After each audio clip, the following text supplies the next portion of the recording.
مسئلہ پاکستان کا ہے، ایک میں انگریزی کی ٹرم ہے ایلیٹ کیپچر، یا جو ملک ہمارا بنا وہ سب کے لیے نہیں بنا، وہ چھوٹے سے طبقے نے کیپچر کر لیا اس ملک کو، ساری اچھی سہولتیں ان کے لیے، مرات ان کے لیے، کبھی کسی نے چینج کرنے کی کوشش نہیں کی۔ دیکھیں جب انگریز آیا تھا، انگریز کی غلامی کیا تھی؟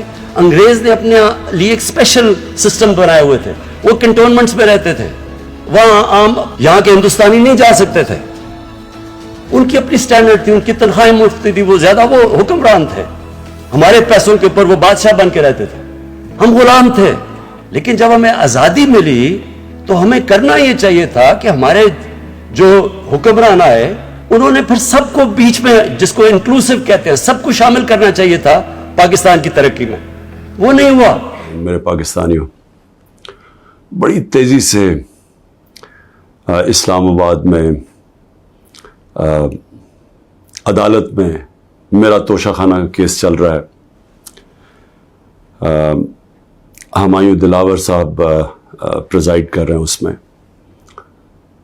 اور ہم نے کوشش بڑی کی ہے کہ چیف جسٹس اسلام آباد ہائی کورٹ، اور ہم بڑی دیر سے کوشش کر رہے ہیں کہ وہ ہمارا کیس ٹرانسفر کریں ہمایوں دلاور سے، کیونکہ یہ حق ہوتا ہے ایک جو ہر شخص کا، اس کا ہمیں آئین، ہمارا قانون حق دیتا ہے کہ اگر ہمیں ایک اعتماد ایک جج پہ نہیں ہوتا تو ہمارا حق ہوتا ہے کہ ہم اپلائی کریں کہ ہمارا کیس ٹرانسفر کر دیں، اور یہ ہم نے تب سے کیا تھا۔ یہ میں نے کل بھی بات کی، میں پھر بھی آپ کو بتا دوں کہ جب مجھے غیر آئینی اور قانونی طور پہ اٹھایا گیا اسلام آباد ہائی کورٹ سے اور مجھے پولیس لائنز میں رکھا گیا، تو ادھر ایک دم پتہ چلا کہ ہمایوں دلاور صاحب نے عدالت لگا لی اور مجھے طلب کر لیا توشہ خانہ کیس پہ، نہ میرا وکیل، نہ مجھے پتا ہے کسی چیز کا، اور اس کیس میں پھر فرد جرم لگا دیا۔ قانون تو یہ ہے کہ مجھے بتا کے لگانا چاہیے تھا، بتائے بغیر لگا دیا، تو ہمیں تب ہی سمجھ آ گئی کہ یہ ہمیں یہاں انصاف نہیں ملے گا۔ تو اس کے اگلے دن ہم نے تب سے اپلائی کیا اسلام آباد ہائی کورٹ میں ٹرانسفر کا۔ اب میں بات کر رہا ہوں 12 مئی کو، یہ تقریباً اب سمجھ لیں کہ 3 مہینے گزرنے لگے، تب سے اپلائی کیا ہوا ہے، اور کوشش کرتے گئے کہ ہمارا کیس اس عدالت سے نکالا جائے۔ اس کے بعد بہرحال جو میں نے آپ کو بتایا کہ کیس ہوا، میں نے 35 سوال دیے گئے، محرم کی 3 چھٹیاں تھیں، بڑی مشکلوں سے ہم نے وہ اکاؤنٹنٹ کو ڈھونڈا۔ اصل میں یہ سارے سوال ٹیکس کے بنتے ہیں، یہ جو اس عدالت میں سوال ہیں یہ ہیں سارے ٹیکس کے، کیونکہ کہا جی آپ نے یہ ڈکلیئر نہیں کیا، آپ نے یہ بیچا، یہ ڈکلیئر نہیں کیا، تو میں نے وہ سارے 35 کے 35 سوالوں کا جواب دیا، اور ہر ایک کا جواب میں کھڑے ہو کے عدالت میں ایک ایک کا جواب دیا۔ تو وہ جو ایک جگہ، اور انہوں نے سرکاری 2 گواہ پیش کیے، اب سرکاری گواہ کیا انہوں نے گواہی دینی تھی، تو ہم نے کہا کیونکہ وہ جو جواب ہیں اس کے لیے میرے اکاؤنٹنٹ کی ضرورت ہے، کیونکہ ایک 40 سال سے میرے اکاؤنٹنٹ وہی فرم ہے، میرے پاس جو پیسے آتے ہیں، جو میرے خرچے ہوتے ہیں وہ میں ان کو بتا دیتا ہوں، وہ پھر ٹیکس فارمز بھر دیتے ہیں، وہی الیکشن کمیشن کی فارمز بھرتے ہیں، وہی ویلتھ ٹیکس جو ہوتا ہے وہ بھرتے ہیں، تو ان کے پاس سارا ریکارڈ ہوتا ہے۔ تو اب میں تو نہیں جواب دے سکتا کئی چیزوں کے، تو میں نے گواہ کے اندر اپنے اکاؤنٹنٹ کو کہا کہ وہ بیٹھے، اور وہ جو خاص طور پہ ایک جگہ پہ بات پھنسی ہوئی ہے کہ جی پیسے تو آپ شو کر رہے ہیں، لیکن پیسے کے اوپر آپ نے یہ نہیں لکھا کہ یہ توشہ خانہ کا پیسہ تھا، اماؤنٹ پورا ہے لیکن توشہ خانہ وہ نہیں لکھا۔ تو یہ اکاؤنٹنٹ نے بتانا تھا کہ وہ فارم اس نے جیسی بھی بھری، کیونکہ فارم تو وہ بھرتا ہے۔ بہرحال 1 گھنٹے کا ٹائم دیا گیا اور کہا کہ 1 گھنٹے میں اب یہ نہیں پہنچے گا تو چلو۔ اب اکاؤنٹنٹ 1 گھنٹے میں کیسے پہنچ سکتا ہے؟ یہ کوئی ملٹری ٹرائل تو نہیں ہو رہا۔ اس کو وٹنس ختم کر دیا، اور بھی ہم نے بلائے ہوئے تھے وٹنسز جنہوں نے گواہی دینی تھی انہی چیزوں کو، اور جو میرا حق ہے۔ اب ایک فیئر ٹرائل ہوتا ہے کہ آپ کو موقع ملے کہ مجھے آپ مجھے ایکیوز کرے, مجھے موقع تو دے کہ میں اپنی صفائی پیش کر سکوں. نہیں موقع دیا گیا, اور بڑی جلدی جلدی سب کچھ تیزی سے کیا جا رہا ہے. چھٹیوں میں کبھی ٹرائل نہیں ہوتا. یہ آج کل عدالتوں کی چھٹیاں ہیں, چھٹیوں کے another day to day trial ہو رہا ہے. جلدی پڑی ہوئی ہے کہ کسی طرح یہ بس جلدی سے ختم ہو جائے. موقع بھی نہیں دے رہا ہے. ایک دن کیا ہو جائے گا کہ ایک دن ڈیلے ہو گیا, 2 دن ڈیلے ہو گیا, کون سی قیامت آ گئی. وٹنسز آئے, ہم تو مطمئن ہو جائیں کہ ہم نے اپنا کیس پوری طرح لڑا ہے. لیکن چھٹیوں کے اندر بھی جلدی پڑی ہوئی ہے کہ کسی طرح فیصلہ آئے. حالانکہ ہم سپریم کورٹ میں بھی ہیں, اور اسلام آباد ہائی کورٹ سے مجھے کہنا پڑتا ہے کہ میں کافی مایوس ہوں کہ وہ نہ فیصلہ کرتے ہیں, وہ کھینچتے بھی جاتے ہیں, وہ پورا موقع دے رہے ہیں کہ یہ جب فیصلہ آ جائے. یعنی اگر ہم نے ٹرانسفر کا اتنی دیر اپلائی کیا ہوا ہے تو کم از کم فیصلہ تو کریں. وہ کرتے بھی نہیں ہیں. بہرحال وہاں بھی ان کو بھی میں نے کہا, بڑی دیر کا کہا ہوا ہے کہ ہمیں چیف جسٹس اسلام آباد ہائی کورٹ پہ مجھے کوئی اعتماد نہیں ہے. جب مجھے اٹھایا گیا وہاں سے, آپ سوچیں کہ مجھے غیر قانونی اور آئینی طور پہ اٹھایا گیا ان کی عدالت سے, اور انہوں نے اس کو لیگلائز کر دیا.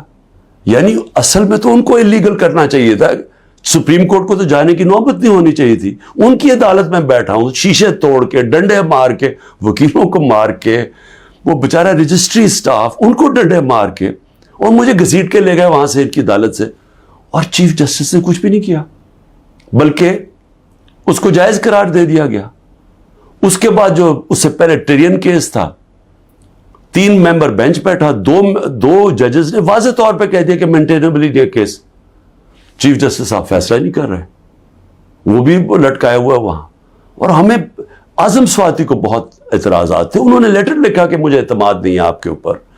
تو نہ وہ اپنے آپ کو ریکیوز کرتے ہیں, نہ ادھر نیچے سے ریکیوز کر رہے ہیں. اور پھر ہمیں بڑا ایک سیریس چیز ہے یہ جو فیس بک پہ دیکھیں. فیس بک 90 دن تک فیس بک کا ریکارڈ ان کے پاس پڑا ہوتا ہے. اگر FIA یا جج صاحب ایک صرف آپ کو ای میل کرنی ہے فیس بک کو کہ یہ کیس ہو رہا ہے, آپ مہربانی کر کے بتا دیں کہ 90 دن تک ان کی جو بھی فیس بک پہ پوسٹ تھی وہ کون سی تھی. کیونکہ 90 دن تک جو لوگوں نے دیکھا ہے اور پوسٹ بھی کیا ہے کہ اس کے جو ہمایوں دلاور کی پوسٹ تھی اس پہ انہوں نے جو ان کا میرے متعلق پوسٹ کی ہوئی ہیں, وہ تو اگر کوئی بھی دیکھ لے تو مجھے تو ان سے انصاف نہیں مل سکتا. لیکن وہ FIA کے پاس گئے اور FIA نے جناب کہا جی وہ کیونکہ ڈیلیٹ ہو گئی ہیں, وہ FIA نے کلین چٹ دے دی. میچ فکس ہوا ہے. ابھی بھی اگر آپ کسی کو انصاف کی فکر ہے چیف جسٹس اسلام آباد ہائی کورٹ کی یا FIA کو, تو بڑا سیدھا ہے کہ ایک ای میل کریں اور فیس بک کو کہیں کہ ہمیں 90 دن کا دے. اس میں پتہ چل جائے گا کہ کیا دلاور صاحب مجھے انصاف دے سکتے ہیں یا نہیں دے سکتے.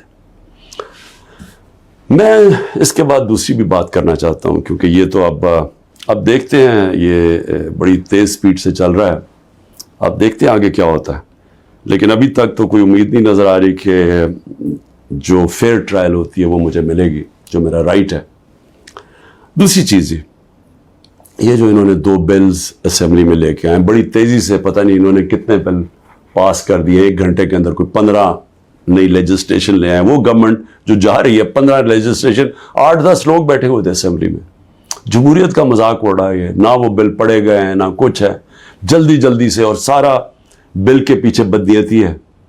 اور یہ جو 2 بلز انہوں نے انٹروڈیوس کیے, سیکریسی ایکٹ اور prevention of extreme violence act, یعنی یہ جو 2 بل ہیں یہ تو ایک قوم کو غلام بنا رہے ہیں. یہ تو سٹالن کی USSR کے اندر اس طرح کے تو قانون بنتے تھے, یا نازی جرمنی میں بنتے تھے. لیکن یہ کسی آزاد معاشرے میں تو کوئی تصور بھی نہیں کر سکتا کہ انٹیلیجنس ایجنسی فیصلہ کریں گی, کسی گھر میں بھی گھس جائیں گی اور فیصلہ کریں گی کہ یہ گھر کے اندر کوئی دہشت گرد ہے, اور وارنٹ ایک جو ہوتا ہے گھر میں گھسنے سے پہلے آپ کو سرچ وارنٹ لینا پڑتا ہے. اس کے بغیر آپ گھس جائیں گے گھروں میں, کسی کے گھر میں بھی گھس جائیں گے اور کچھ بھی کریں گے, اور کسی کو ان کو روکنا نہیں چاہیے. تو یہ تو ایک ملک میں بالکل ہی غلاموں کو کنٹرول کرنے کے لیے ہو رہا ہے. پھر سیکریسی ہے. ایک اور ایکٹ لے آئے ہیں کہ آپ کسی بھی اگر کوئی انٹیلیجنس ایجنسیز کا کوئی آدمی ہے, اس کا آپ نام بھی نہیں لے سکتے. اگر آپ نے نام لے لیا تو وہ آپ کوئی اسٹیٹ سے غداری کر دیں گے. سیڈیشن ہے وہ. تو یہ تو اس طرف جا رہا ہے کہ جنرل مشرف کے مارشل لاء میں بھی اس طرح کی حالات نہیں تھے. یہ تو بالکل ایک وہ معاشرہ, اور مجھے لگ رہا ہے کہ تیاری کر رہے ہیں کہ انہوں نے تو الیکشن کا کوئی نیت ہی نہیں نظر آ رہی. تو اگر الیکشن نہیں کروانے تو اس کے بعد تو پھر لوگوں کو کنٹرول ہی کرنا پڑے گا. تو انہی حربوں سے کنٹرول کرنا پڑے گا. اور مجھے جو خوف آ رہا ہے, میں آخر میں صرف یہ بات کرنا چاہتا ہوں کہ اس وقت جو پختونخوا ہے اس کی ہمیں فکر کرنی چاہیے, کیونکہ ان کی کوئی اپنی الیکٹڈ گورنمنٹ نہیں ہے اس وقت. ان لوگوں کو اوپر مسلط کر دیا ہے جن کی کوئی قانونی حیثیت نہیں ہے, اور وہ جو وہاں کر رہے ہیں, جس طرح کی کرپشن ہو رہی ہے, اور جس طرح کا وہاں وہ صوبہ آہستہ آہستہ وہاں دہشت گردی بڑھتی جا رہی ہے, لا قانونیت بڑھتی جا رہی ہے, تو وہ تو لوگوں کو پہلی نوجوان وہاں سارے قبائلی علاقے کا جو جس طرح کی تباہی مچی تھی, جس طرح کی قتل و غارت ہوئی ہے قبائلی علاقے میں, ڈرون اٹیک سے, ملٹری آپریشنز, اوپر سے طالبان ایک طرف, وہ دوسری طرف فوج, تو وہ جو لوگوں سے ہوا, جس طرح کی تباہی مچی وہاں, تو وہ تو اسی سے ابھی نکل رہے ہیں. تو اگر یہ اسی طرف چلا گیا پھر سے, تو مجھے تو سمجھ نہیں آ رہی کہ کیا جو اس وقت فیصلے کر رہے ہیں اس ملک کے, کیا ان کو اندازہ ہے کہ نیچے گراؤنڈ کے اوپر کس طرح کا غصہ اٹھ رہا ہے. کیا اندازہ ہے کہ جب وہ پولیس لائنز کے اندر جب 100 پولیس والے شہید ہوئے تھے, پتہ ہے نیچے سے کیا آوازیں آ رہی تھیں. اور اب جو بجوڑ میں ہوا, اس کے اوپر سارے پختونخوا کے اندر کس طرح کا غصہ گیا. کیا کسی کو اندازہ ہے کہ یہ کس طرف جا سکتا ہے. اور میں اس لیے کہہ رہا ہوں کہ بہت ضروری ہے, ایک ہی طریقہ ہے کہ یہ جو نیچے گراؤنڈ کے اوپر غصہ ہے, یہ تب نکلتا ہے جب الیکشنز کرواتے ہیں. الیکشنز میں لوگوں کا غصہ نکل جاتا ہے, اور پھر ایک جب منتخب گورنمنٹ آتی ہے, لوگ امید لگا لیتے ہیں, اور ہوتا کیا ہے کہ وہ جو سارا ٹیمپریچر ہے وہ نیچے آ جاتا ہے, سٹیبلٹی آ جاتی ہے, استحکام آ جاتا ہے ملک میں. تو یہ جو دوسری طرف ابھی کوششیں ہو رہی ہیں, جو لوگ اس ملک میں جن کا جینا مرنا ہے, ان کو خوف آنا شروع ہو گیا. جو 12 لاکھ یہاں سے پروفیشنلز چھوڑ کے گئے ہیں اور جا رہے ہیں آج, ہمیں سمجھ آنا چاہیے کہ ان کی امید ختم ہو گئی ہے. یہ سب سے خطرناک چیز ہے کہ ایک معاشرے میں لوگوں کی امید چلی جائے. تو جس طرف ہم جا رہے ہیں یہاں تو کوئی روشنی نہیں نظر آ رہی.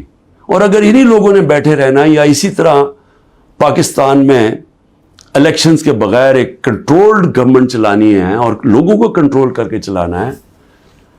میں یہ اپنے تجربے سے ایک تاریخ کا ایک طالب علم ہوں, میں آپ کو بتانا چاہتا ہوں, جو سیاست میں ایک زیرو سے ایک پارٹی آج سب سے بڑی ماشاءاللہ پاکستان کی پارٹی ہے. جو میرا تجربہ ہے عوام کا, میں آپ کو کہنا چاہتا ہوں کہ یہ پاکستان کو ادھر لے کے جا رہے ہیں. جو لوگ سمجھ رہے ہیں کہ وہ ڈنڈے کے زور سے اس ملک کو کنٹرول کر لیں گے, وہ سمجھتے نہیں ہیں, عوام کی سوچ نہیں سمجھتے, نہ وہ تاریخ جانتے ہیں, نہ وہ پولیٹکس سمجھتے ہیں. اور وہ پاکستان کے لیے بہت بڑا خطرناک اندھیرے کی طرف ہم لے کے جا رہے ہیں.